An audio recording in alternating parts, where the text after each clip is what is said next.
The Selfish Path to Romance. Download Chapter 1 for free at drkenner.com. Brenda, you're having problems. Actually, you're not having problems. You're planning to start a new job? Yes, And you're wondering what? What's your question? Okay, I've had problems in the past making friends with a new job situation. Okay. And so I was wondering what your advice would be on starting a new job, how to make friends but not to come on too strong.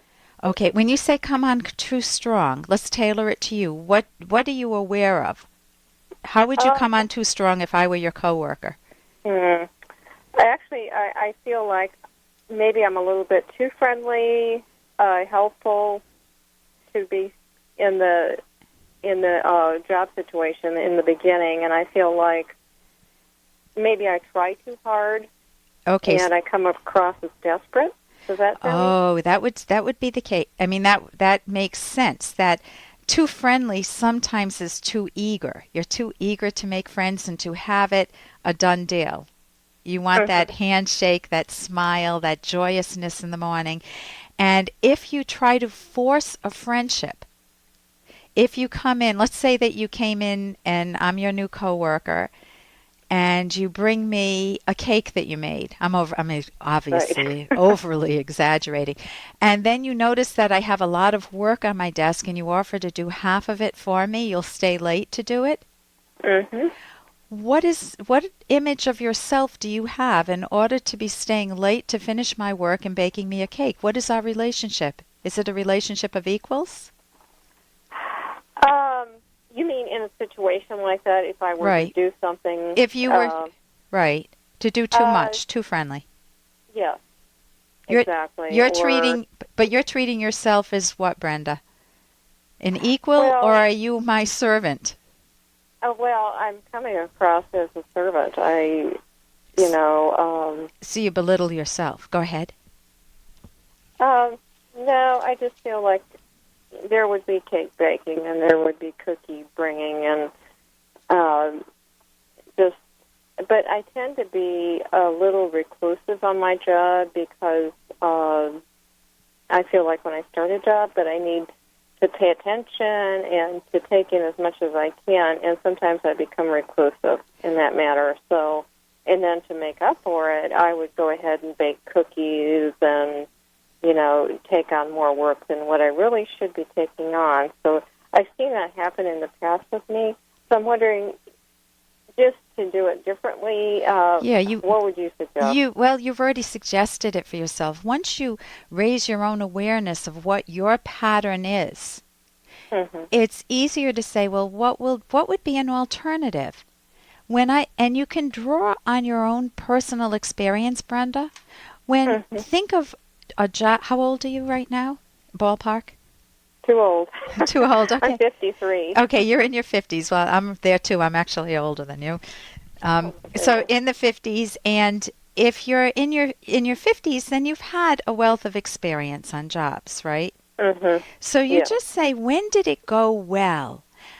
When someone new came into work in my office, can I pick out one or two examples of times when everything seemed to just flow? Now, your mind might spit up some of the negative aspects of other relationships, but set those aside and say, no, if I had one or two coworkers where they were starting a new job and things went well with them, or I was starting a new job and things went well, what are the elements that make it go well? Oh, that's where I'm stuck. Just thinking about it, it's just, I think maybe because I've worked in the sales area and marketing, it seems like people tend to take their work home with them. Okay. And how does that affect? Yeah, go ahead. What I've seen a lot lately, because people feel like it's more competitive, that there's more people out there looking for work, so they have to work extra hard.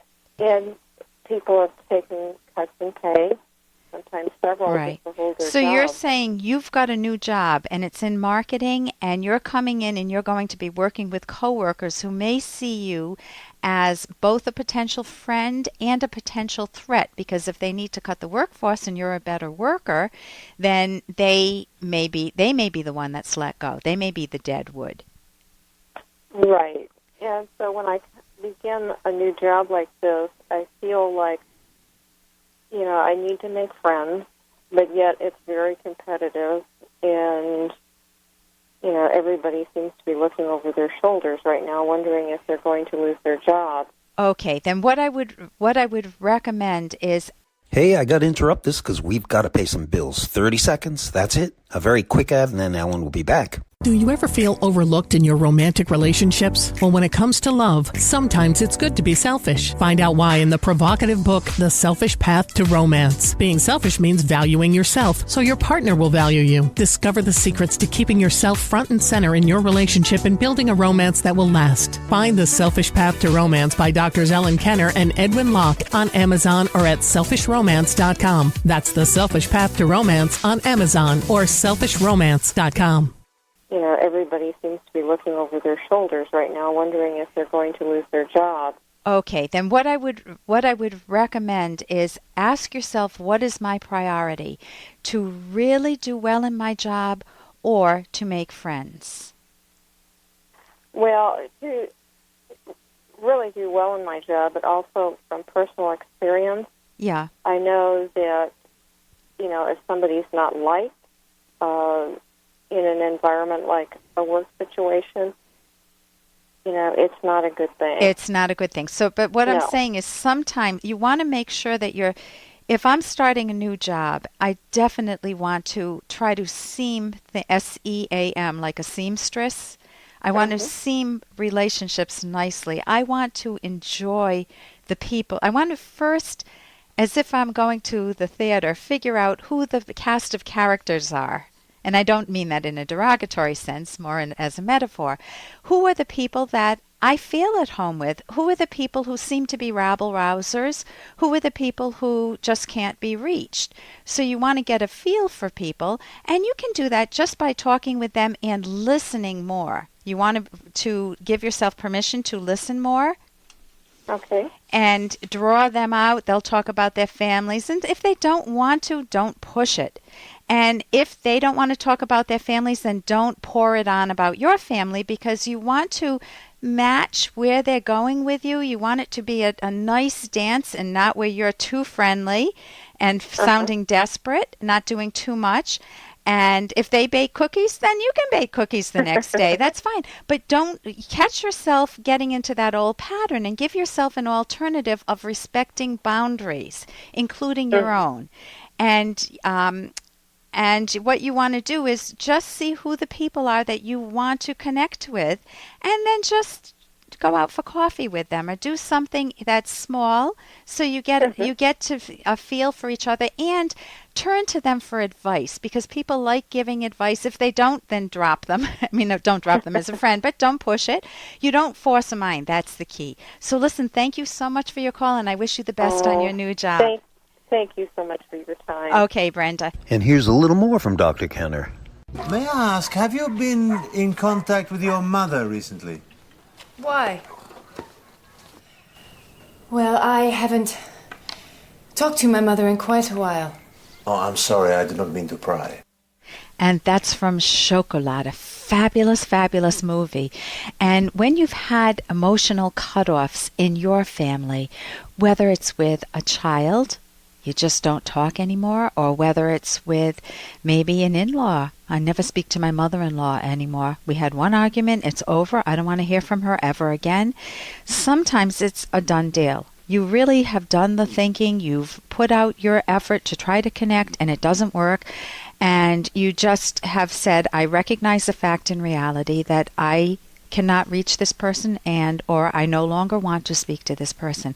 But much more often, it's mixed. You miss the person. You miss the good aspects of your daughter or a friend or your mother-in-law, and yet you can't stand the pain that you felt when you were around them. You felt attacked, you felt hurt, or you attack them and now you feel embarrassed, or you try to justify it. We get into those tangles. When you get into those tangles and you have this cutoff with somebody that where it's not quite settled, you don't want to leave it in that form. You want to figure out what would be the next step to not carry around the emotional weight, because it costs us a lot in terms of emotional turmoil inside that we carry around when we don't resolve issues in important relationships. For more Dr. Kenner podcast, go to drkenner.com and please listen to this ad. Here's an excerpt from The Selfish Path to Romance, the Serious Romance Guidebook by clinical psychologist Dr. Ellen Kenner. One factor that can help you choose the right partner is both yours and your partner's sense of life. According to Ayn Rand, quote, "Love is a response to values. It is with a person's sense of life that one falls in love, with that essential sum, that fundamental stand or way of facing existence, which is the essence of a personality. One falls in love with the embodiment of the values that form a person's character, which are reflected in his widest goals or smallest gestures, which create the style of his soul, the individual style of a unique, unrepeatable, irreplaceable consciousness. It is one's own sense of life that acts as the selector and responds to what it recognizes as one's own basic values in the person of another." You can download Chapter 1 for free by going to drkenner.com, and you can buy the book at amazon.com.